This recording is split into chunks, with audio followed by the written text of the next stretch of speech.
Are you struggling to keep your sundews alive in winter? In today's video, I'll show you exactly how to grow 3 of the most popular Drosera species: Drosera capensis, Drosera adeli, and Drosera elysia even when the temperatures drop. These 3 sundews are beginner-friendly, but winter care is where many growers run into problems. Don't worry, if you follow these simple tips, your plants will stay healthy and continue to thrive all year round. Drosera capensis is one of the easiest carnivorous plants to grow. In winter, the most important thing is light. Place it under strong grow lights or in the brightest window you have. They can handle cooler temperatures down to about 10 degrees Celsius 50 Fahrenheit but avoid frost. Keep the soil damp with distilled or rainwater. Never let it dry out, even in winter. If your plant looks tired, don't worry. Cape sundews often slow down in winter, but they bounce back quickly when spring arrives. Drosera adeli comes from Australia and prefers shady, humid conditions. In winter, humidity is the key to success. However, in my experience, it grew without any problems even when cultivated in the same environment as capensis. If your indoor air is dry, place the pot in a tray of water and use a humidity dome or grow tent. Unlike capensis, adeli doesn't need intense light. Too much can actually burn the leaves. Aim for filtered light or moderate LED lighting. It loves stable, warm conditions, so try to keep it above 15 degrees Celsius 59 Fahrenheit. Drosera elysia forms a beautiful rosette and is also great for beginners. In winter, treat it similar to capensis: plenty of bright light and consistently moist soil. It tolerates cooler temperatures but should be protected from frost. A fun fact: elysia will often turn a gorgeous red color under strong light in winter. This means your plant is happy. Watch for mold. Less air circulation in winter can cause fungus. A small fan or good spacing help. And that's how you can keep Drosera capensis, Drosera adeli, and Drosera elysia happy through the winter months. Which sundew are you growing right now? Let me know in the comments below. If you found this guide helpful, don't forget to like, subscribe, and share this video with other carnivorous plant lovers. For more tips on growing sundews and other carnivorous plants, check out my playlist linked here. Next, which carnivorous plants should be cared for in winter? Have you ever wondered why your Venus flytrap looks like it's dying in winter? Don't panic. In this video, I'll show you exactly how to care for Venus flytraps during their winter dormancy, so they survive the cold season and come back stronger in spring. 1. Why dormancy is important. Venus flytraps are temperate carnivorous plants. That means they need a winter rest period just like bears hibernate. Without dormancy, the plant will weaken and eventually die. 2. What to expect in winter. Leaves will turn black and die back. This is normal. Don't throw your plant away. Growth slows down dramatically, but the rhizome, the bulb-like base underground, is still alive. 3. How to care for Venus flytraps in winter. Light. Give them as much natural light as possible. A sunny windowsill or grow light works. Temperature. Ideal dormancy temperature is between 0-10 degrees Celsius 32-50 degrees Fahrenheit. Cool, but not freezing solid. Water. Keep the soil just damp, not soaking wet. Reduce watering compared to summer. 4. Where to keep them. Keep it outside. Don't keep it inside where it's warm. If you're growing it inside, keep it in a room without heating. Trim off dead leaves to prevent mold. Never keep them warm indoors all winter. This stresses the plant. Patience is key. They'll look small and weak, but in spring, they'll burst back with new traps. So don't worry if your Venus flytrap looks sad in winter, it's just sleeping. If this video helped you, hit the like button and subscribe for more carnivorous plant care tips. Next, which carnivorous plants should be cared for in winter? Did you know that Sarracenia, the North American pitcher plant, actually needs a cold winter rest to survive? Many beginners worry their plant is dying in winter, but it's not. In this video, I'll show you exactly how to care for Sarracenia during dormancy, so it grows back stronger in spring. Hi everyone, welcome back to the channel. If you're new here, I share tips on how to grow carnivorous plants like Venus flytraps, Drosera, and today's star, the Sarracenia pitcher plant. Make sure to subscribe if you want to keep your plants thriving all year round. Why Sarracenia needs winter dormancy. In nature, Sarracenia grows in North America, where winters are cold. The plant slows down, the leaves turn brown, and it conserves energy for spring growth. Without dormancy, the plant will weaken and eventually die. What to expect in winter. Don't panic when the pitchers dry up or turn brown. That's completely normal. Just trim off dead leaves with clean scissors to prevent mold. Where to keep Sarracenia in winter. Ideally, keep your plant in a place that stays 0-10 degrees Celsius 32-50 degrees Fahrenheit. Outdoors is best if your climate is mild. If winters are too harsh, you can use an unheated garage, balcony, or cold frame. Watering tips. Even in winter, Sarracenia needs damp soil. Use distilled or rainwater, but water less than in summer Remember, just keep the soil moist, not soaked. So, if your Sarracenia looks like it's dying in winter, don't worry. With the right care, it will wake up in spring with fresh, beautiful pictures. Remember, dormancy equals survival. If this video helped you, please hit the like button and subscribe for more carnivorous plant care tips. Do you keep your Sarracenia indoors or outdoors during winter? Let me know in the comment. I'd love to hear how you care for yours. Next, which carnivorous plants should be cared for in winter? Hi everyone, welcome back to the channel. In this video, we'll go step by step through how to care for Nepenthes in winter so you don't lose your plants to the cold. Have you ever wondered if your Nepenthes can survive the cold winter months? Don't worry, today I'll show you the exact steps to keep your tropical pitcher plants thriving all winter long. 1. Understand Nepenthes needs. Nepenthes are tropical plants, which means they hate frost. In winter, the biggest risks are low temperatures and dry indoor air. Keeping them in the right environment is the key to success. 2. Temperature control. Most Nepenthes prefer temperatures between 18-28 degrees Celsius (65-82 degrees Fahrenheit). In winter, try to keep them indoors where it's warm. A sunny windowsill, grow tent, or under LED grow lights works perfectly. 3. Humidity levels. In winter, the air becomes dry due to heating, so Nepenthes may stop producing pitchers. Aim for a humidity level of 50 to 70%. Use a humidifier, a tray filled with water, or group plants together to humidify the air. 4. Winter lighting. Shorter days mean less sunlight. If your Nepenthes isn't getting at least 6 hours of light, consider supplementing with grow lights. LED panels are efficient and will prevent your plants from becoming weak and leggy. 5. Watering tips. Use only rainwater, distilled, or reverse osmosis water. In winter, growth slows down. Do not keep the soil constantly moist. Water the soil when it becomes slightly dry. 6. Caring for pitchers and the myth of dormancy. Unlike Venus Flytraps and Sarracenia, Nepenthes do not go dormant. If conditions are right, they will continue to grow throughout the year. Don't panic if the pitchers dry out in winter. So that's how you can keep your Nepenthes healthy through the winter: warm temperatures, high humidity, bright light, and pure water. If you follow these steps, your tropical pitcher plants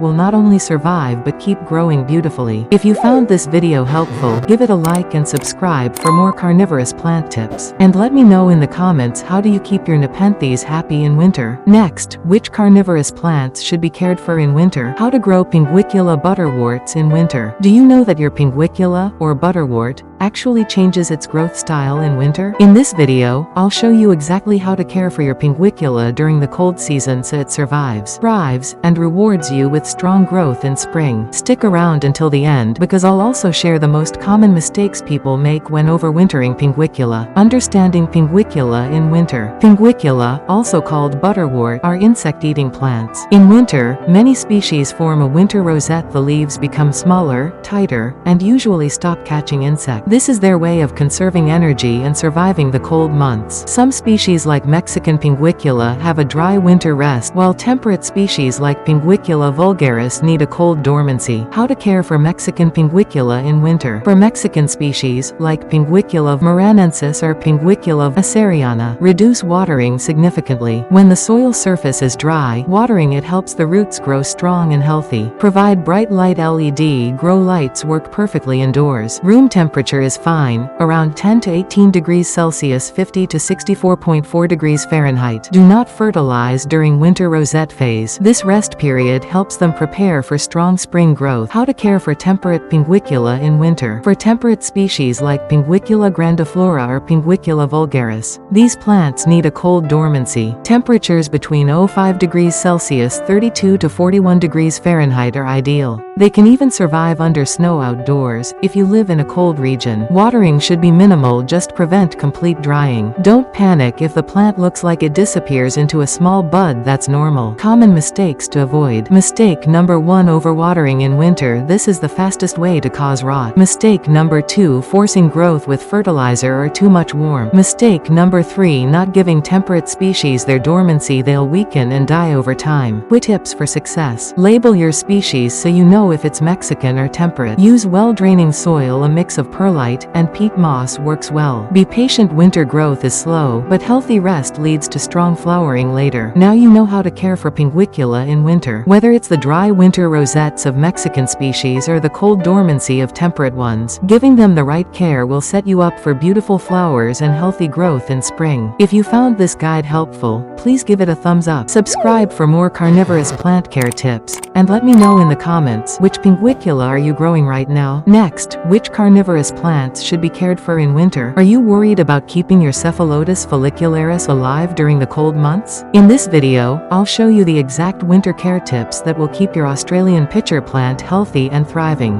Whether you're a beginner or an experienced grower, these tricks will help you avoid the common mistakes that kill Cephalotus in winter. Hello everyone. Today I'll be introducing winter management for Cephalotus follicularis. Winter is a troublesome season, but with proper care, the plant can survive and even prepare for powerful spring growth. Temperature management. Cephalotus prefers a cool rest in winter. Ideally, keep them between 5 to 15 degrees Celsius, 41 to 59 degrees Fahrenheit. Lighting needs. Even in winter, Cephalotus follicularis needs bright light. A south-facing window works well, or you can supplement with LED grow lights for 6 hours a day. Without enough light, the pitchers can shrink or die back. Watering tip. This is where most growers make mistakes. In winter, Cephalotus doesn't need as much water. Keep the soil just slightly damp, not soaking. Avoid standing water in trays. Too much moisture can cause root rot in the cold season. Dormancy signs. Don't panic if your plant looks smaller or stops producing pitchers in winter. That's normal dormancy behavior. As long as the crown is firm and green, your plant is alive and storing energy for spring growth. Extra winter protection. If your climate is very cold, protect the plant by moving it indoors or into a greenhouse. Good air circulation is also important to prevent mold during the damp season. So to recap, keep Cephalotus follicularis cool, give it bright light, water lightly. And don't worry if it slows down in winter, that's just part of its natural cycle. Do you grow your Cephalotus indoors or outdoors during winter? Let me know in the comments. And if you found this guide helpful, don't forget to like this video and subscribe for more carnivorous plant care tips. Next, which carnivorous plants should be cared for in winter? Did you know Heliamphora, the beautiful marsh from the highlands of South America, can actually struggle in winter if you don't adjust their care? Today I'll show you how to keep them healthy, vibrant, and thriving even in the coldest months. Hi everyone, welcome back to the channel. I'll walk you through temperature, light, watering, humidity, and dormancy myths for Heliamphora in winter. Stick around until the end, because I'll also share the one mistake beginners make in winter care that often kills these plants. Temperature control. Heliamphora grows naturally in the Tepui Mountains. Winter indoors can actually benefit them if nights are cooler. Ideal day 20-25 degrees Celsius, 68 to 77 degrees Fahrenheit. Night 10-15 degrees Celsius, 50 to 59 degrees Fahrenheit. Tip: if your home stays warm, try moving them near a cool window, or use a small fan at night to drop the temp. Light in winter. Stress that winter has shorter days, and Heliamphora needs strong light. Natural sunlight work, but in many places you'll need LED grow lights. Place them 15-20 centimeters above the plant, 6 hours daily. Watering and humidity. Always use pure water, rain, distilled. In winter, growth slows, so reduce watering slightly. Keep soil damp but not waterlogged. Maintain 70-90% humidity. Trick: if humidity drops indoors, try placing a tray of water near the plant, or use a mini greenhouse tent. No dormancy needed. Unlike Venus Flytraps or Sarracenia, Heliamphora do not need dormancy. If you treat them like temperate plants and let them rest in cold, they might die. The number one winter mistake. Beginners often overheat Heliamphora indoors. Warm, stagnant air kills them. Emphasize cool nights airflow. That's how I keep my Heliamphora thriving all winter long. Cool nights, bright light, careful watering, and steady humidity. Which tip was most helpful for you? Let me know in the comments below. If you enjoyed this guide, hit like, subscribe, and check out my other videos. Thank you for watching.